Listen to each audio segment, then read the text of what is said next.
Hello বন্ধুরা, গল্পের ঝুলি চ্যানেলে তোমাদের স্বাগত। তো আজকের ভিডিওতে তোমাদের জন্য থাকছে 2016 সালে মুক্তি পাওয়া দ্য জঙ্গল বুক সিনেমার মোগলির গল্প। তো গল্পটি শুরু হয় বাঘিরার কথা দিয়ে। বাঘিরা হলো এক জাতীয় প্যান্থার বা কালো চিতাবাঘ। সে বলে জঙ্গলের অনেক গল্প আছে, কিন্তু কোনো গল্পই মোগলির গল্পের মতো নয়।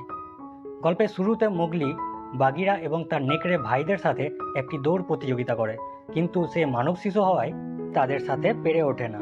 শেষে বাঘিরা তাকে ধরে ফেলে এবং মজা করে বলে যে তার মতো ফালতু নেকড়ে সে আজ পর্যন্ত দেখেনি।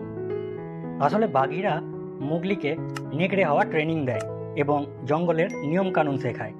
কারণ মোগলি যখন খুব ছোট ছিল তখন বাঘিরাই তাকে জঙ্গলে নিয়ে আসে এবং একটি নেকড়ে বাঘের দলের মধ্যে রাখে। রক্ষা নামে এক মহিলা নেকড়ে তাকে মায়ের ভালোবাসা দিয়ে বড় করে তোলে। রক্ষার অন্যান্য নেকড়ে বাচ্চাদের সাথে খেলতে খেলতে মোগলিও বড় হতে থাকে। একসময় জঙ্গলে খরা দেখা দেয়। প্রচণ্ড সূর্যের তাপে সবকিছু শুকিয়ে যায়।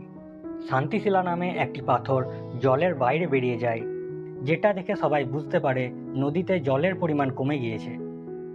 জঙ্গলের নিয়মানুযায়ী শিকারের থেকেও বেশি গুরুত্বপূর্ণ হলো নিজের জলের তেষ্টা মেটানো। তাই সকল প্রাণী মিলে এই খরাতে যুদ্ধবিরতি ঘোষণা করে। জঙ্গলের সব ধরনের প্রাণীরা এই শান্তিশিলার কাছে একত্রিত হয় এবং সেখান থেকে জলপান করে। কিন্তু মোগলি তো মানুষের বাচ্চা, সে অন্যদের মতো মুখ লাগিয়ে জলপান করে না।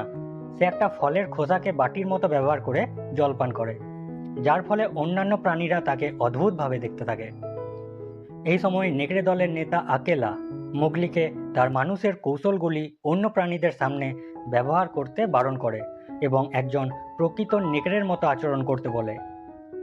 এই সময় সেই স্থানে আগমন হয় জঙ্গলের রাজা ভয়ঙ্কর বাঘ শের খানের। আসলে সে বুঝতে পারে একজন মানুষের বাচ্চা সেখানে রয়েছে। সে জঙ্গলে মানুষের উপস্থিতি নিষিদ্ধ বলে মনে করে। শের খানের ভয়ে সব প্রাণীরা ভয়ে থরথর করে কাঁপতে থাকে। আকেলা মোগলিকে আড়াল করে এবং বলে সে তাদের দলেরই একজন সদস্য এবং শের খান যেন তার দিকে দৃষ্টি না দেয়। শের খান রাগে গজরাতে থাকে আর বলে আবার বর্ষা নামলে মোগলিকে তার কাছ থেকে কেউ বাঁচাতে পারবে না, যেই বাঁচাতে আসবে সেই মারা যাবে। এই কথায় দলের মধ্যে আতঙ্ক তৈরি হয়। তো বর্ষাকাল ফিরে এলে জঙ্গল আর মোগলির জন্য নিরাপদ নয় জেনে আকেলা এবং দলের অন্যান্য সদস্যরা সেই নিয়ে আলোচনা করে এবং ঠিক হয় যে মোগলিকে জঙ্গল ছেড়ে মানুষের গ্রামে ফিরে যেতে হবে। কিন্তু রক্ষা এর প্রতিবাদ করে, সে কিছুতেই মোগলিকে ছাড়তে চায় না। তখন দলের সবাই তাকে বোঝায় যে এটি মোগলিকে শের খানের থেকে সুরক্ষিত রাখতেই করা হচ্ছে, এছাড়া আর অন্য কোনো উপায় নেই। এতে রক্ষার খুবই মন খারাপ হয়ে যায় এবং মোগলিকে বলে যে সে সর্বদা তার ছেলে থাকবে। এরপর মোগলি বাঘিরার সাথে মানুষের গ্রামের উদ্দেশ্যে রওনা দেয়। তারা যখন একটি মাঠ পেরোয় তখন শের খান তাদের অতর্কিত আক্রমণ করে। বাঘিরা কোনো রকমে শের খানকে আটকায় এবং মোগলিকে সেখান থেকে দ্রুত পালিয়ে যেতে বলে। একটি মহিষের দল সেই সময় পাহাড়ের নিচ দিয়ে ছুটে যাচ্ছিল। মোগলি সেই দলের একটি মহিষের ওপর চেপে সেখান থেকে পালাতে সফল হয়। মোগলিকে না ধরতে পারার ব্যর্থতায় শের খান নেকড়ে দলের কাছে ফিরে আসে এবং রাগে সে দলনেতা আকেলাকে মেরে ফেলে আর হুমকি দেয় মোগলি ফিরে না আসা পর্যন্ত সেই হবে দলের নেতা। মোগলি মহিষ দলের সঙ্গে পালানোর সময় পাহাড়ে বিরাট ধস নামে এবং তারা সবাই জলে পড়ে যায়। এরপর সে জঙ্গলের একটি অজানা প্রান্তে পৌঁছায়। সেখানে তার সঙ্গে একটি বিশাল অজগর সাপ কায়ের দেখা হয়। কা তার চোখ দিয়ে মোগলিকে সম্মোহিত করে ফেলে। সম্মোহিত অবস্থায় মোগলি নিজের অতীতকে দেখতে পায়, যে সে যখন শিশু ছিল তখন তার বাবা তাকে সঙ্গে করে জঙ্গলে নিয়ে আসে এবং রাত্রিবেলায় একটি গুহার মধ্যে আশ্রয় নেয়। তখন শের খান তাদের আক্রমণ করলে তার বাবা জ্বলন্ত মশাল দিয়ে শের খানের বাম চোখ কানা করে দেয়। এতে আহত বাঘটি তার বাবাকে হত্যা করে সেখান থেকে দ্রুত পালিয়ে যায়। এরপরেই বাঘিরা শিশু মোগলিকে সেখান থেকে নিয়ে যায়। কথার জালে ফাঁসিয়ে অজগর কা যখন মোগলিকে খাবার উপক্রম করে তখনই এক বাদামি ভালুক বালু সাপটিকে এক কামড় দেয় এবং ধস্তাধস্তি করে মোগলিকে ছেড়ে দিতে বাধ্য করে। এরপর বালু মোগলিকে বলে যেহেতু সে তার জীবন রক্ষা করেছে তাই মোগলিকে পাহাড়ের ওপর থেকে মধু সংগ্রহ করতে সাহায্য করতে হবে। মোগলি তখন বুদ্ধি খাটিয়ে গাছের লতাপাতা ব্যবহার করে পাহাড়ের উপরে উঠে মৌমাছিদের কামড় খেয়ে কিছু মৌচাক ভেঙে ফেলে। এতে খুশিতে গদগদ হয়ে বালু তখন মোগলিকে তার গুহায় নিয়ে যায় এবং তাদের মধ্যে একটি বন্ধুত্বপূর্ণ সম্পর্ক গড়ে ওঠে। রাতে বালু মোগলিকে দেখায় যে সে মানুষের গ্রামের খুব কাছাকাছি চলে এসেছে এবং সে যখনই চায় তখনই সেখানে যেতে পারে, কিন্তু মোগলি বালুর সাথে থেকে যাবার সিদ্ধান্ত নেয়। অবশেষে বাঘিরা মোগলিকে খুঁজতে খুঁজতে সেখানে পৌঁছায় এবং তাকে মানুষের গ্রামে চলে যাবার জন্য জোর দেয়। বালু তখন পরদিন সকালে দেখা যাবে বলে তাকে আটকায়। রাতে তারা যখন ঘুমাচ্ছিল তখন মোগলি হাতির পালের গর্জন শুনতে পায় এবং সেখানে যেয়ে দেখে যে একটি হাতির বাচ্চা গর্তে পড়ে আছে। তখন সে বুদ্ধি খাটিয়ে আবার সেই লতাপাতা ব্যবহার করে বাচ্চাটিকে গর্ত থেকে বের করে আনে। একটু দূর থেকে বাঘিরা এবং বালু এই দৃশ্য দেখে মোগলির দিকে বিস্ময়ে চেয়ে থাকে। হাজার হোক, সে তো এক মানুষেরই বাচ্চা। এই দৃশ্য দেখার পর বাঘিরা মনে মনে বুঝতে পারে, যদিও সে মোগলিকে একজন ভালো নেকড়ে হবার প্রশিক্ষণ দিচ্ছিল, কিন্তু সে তো আসলে মানব শিশুই। বুদ্ধিই তার শক্তি। একমাত্র বুদ্ধি খাটিয়ে মানব কৌশল ব্যবহার করেই সে সফল হতে পারবে। সকালে বাঘিরা বালুকে জানায় যে শের খান মোগলির পেছনে পড়ে আছে, তাই সে জঙ্গলে নিরাপদ নয়। শের খানের নাম শুনে বালু চমকে যায় এবং বলে যে সে নিজে মোগলিকে সেখান থেকে চলে যেতে বলবে। অনিচ্ছা সত্ত্বেও বালু মোগলিকে মিথ্যা করে বলে যে সে কখনোই তাকে বন্ধু হিসাবে ভাবেনি, সে যেন এখনই এই জঙ্গল ছেড়ে চলে যায়। এই কথা শুনে মোগলির মন খারাপ হয়ে যায় এবং সে একটি গাছের ওপর উঠে বসে পড়ে। এই সময় অনেকগুলি বাঁদর এসে তাকে অপহরণ করে পাহাড়ের ওপরে নিয়ে যায়। এটা দেখে বাঘিরা এবং বালুও তাদের পিছু নেয়।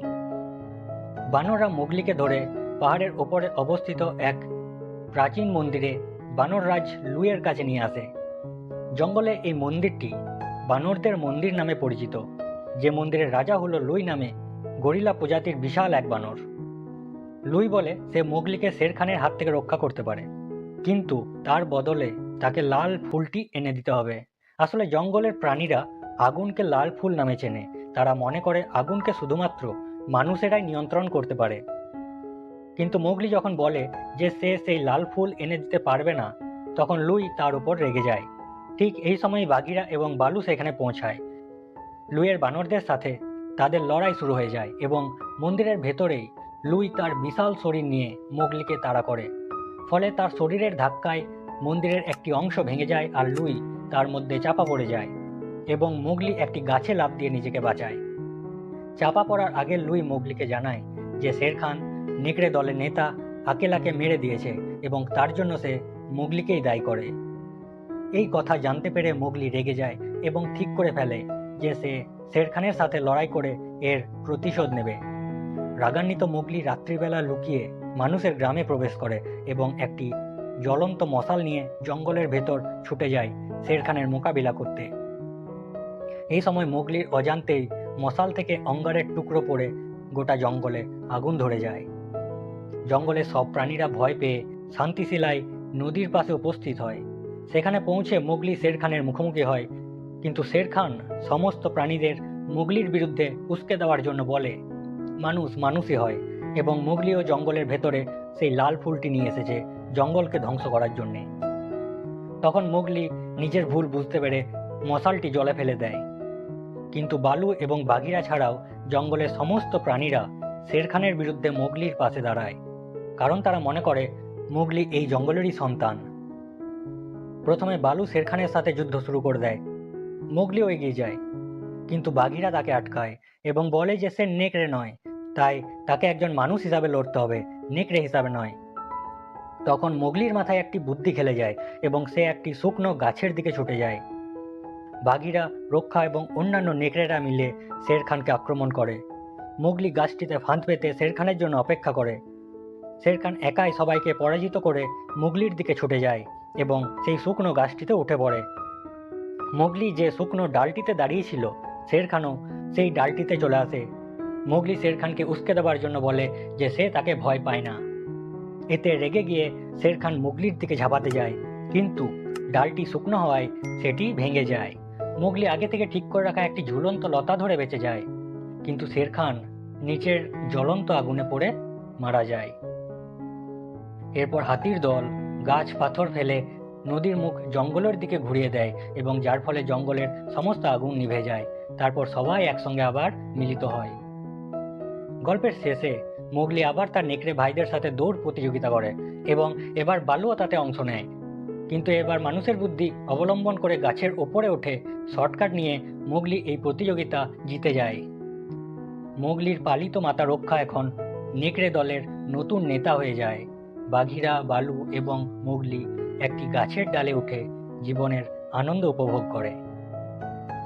তো বন্ধুরা, এই ছিল আজকের গল্প। কেমন লাগলো কমেন্টে অবশ্যই জানাবে।